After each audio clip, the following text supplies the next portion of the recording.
В каждой, до мельчайших деталей продуманной злодейской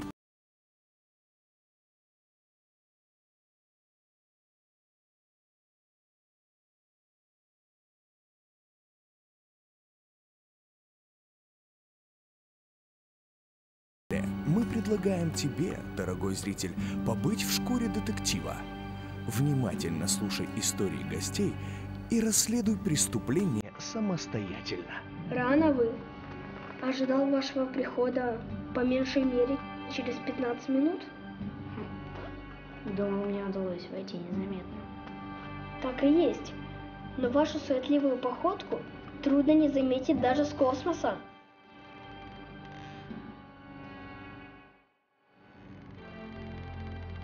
Почему вы постоянно оборачиваетесь? Следил за вами от самого перекрестка. Небезопасно сегодня на улицах. Кому как не вам знать. Что ж, желаете чего-нибудь выпить? Нет, спасибо. Без обид, но хотелось бы поскорее покинуть ваш кабинет. О, в таком случае присядем.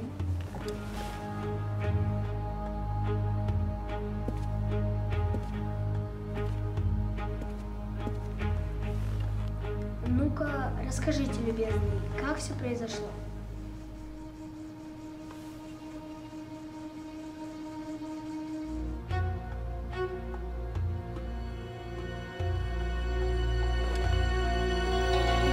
В тот воскресный день я, как обычно, вышел в лес на охоту. Утро было чудесным, поэтому-то я и оделся довольно легко. Но к вечеру погода стала ухудшаться.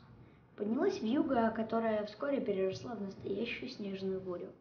Видимость стала настолько плохой, что я решил вернуться. И чем дольше я шел, как оказалось, назад, тем яснее понимал, что заблудился. В кромешной мгле я все чаще спотыкался о коряги, разбивая руки в кровь. Мысленно я приготовился к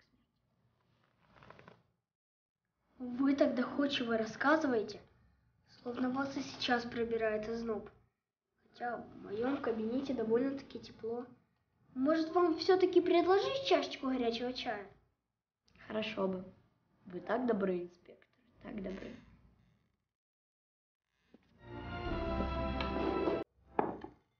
Вы продолжайте, рассказывайте. Ваша история очень интересна. Хорошо. Так вот, лес все темнел, становилось еще страшнее. И тут я услышал то ли волчий вой, то ли вой еще какого-либо страшного зверя. Меня охватил еще больший ужас. Я утешал себя, что это все мне просто слышится, но было ужасно представить, что я буду растерзан стаей волков.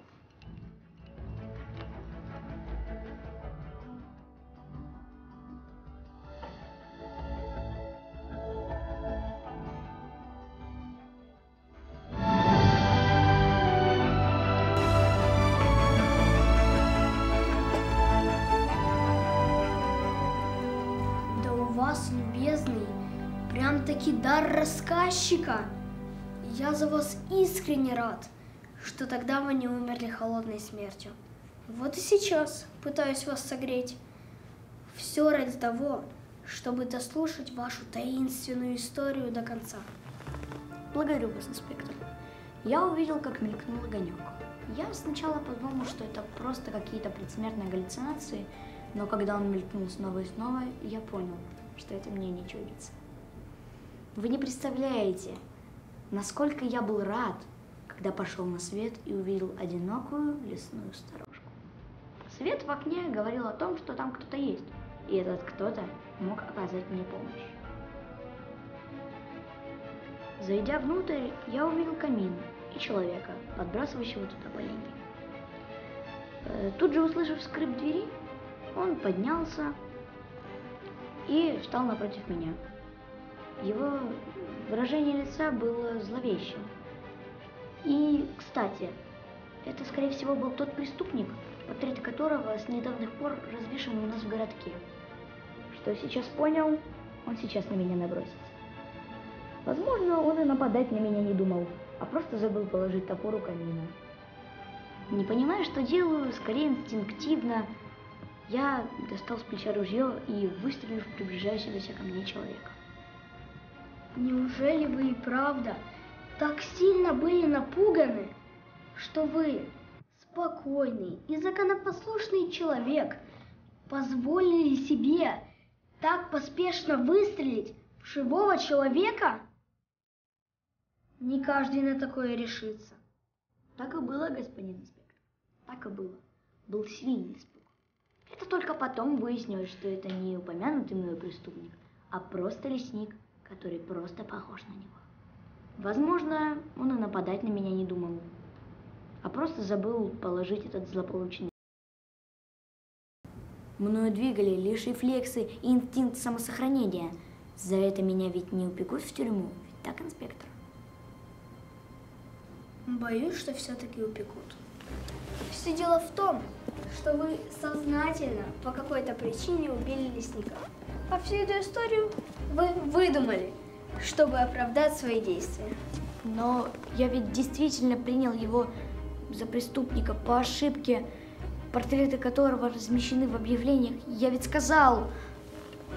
Увы, милейший, но я в своей работе так часто сталкивался со случаями, когда мой гость говорил одно, а я твердо понимал, что все было совсем иначе. Вот и сейчас я уже располагаю неопровержимой уликой, которая подтверждает вашу неоспоримую вину. Если вы не глупый человек, то вы уже должны были догадаться, что я имею в виду.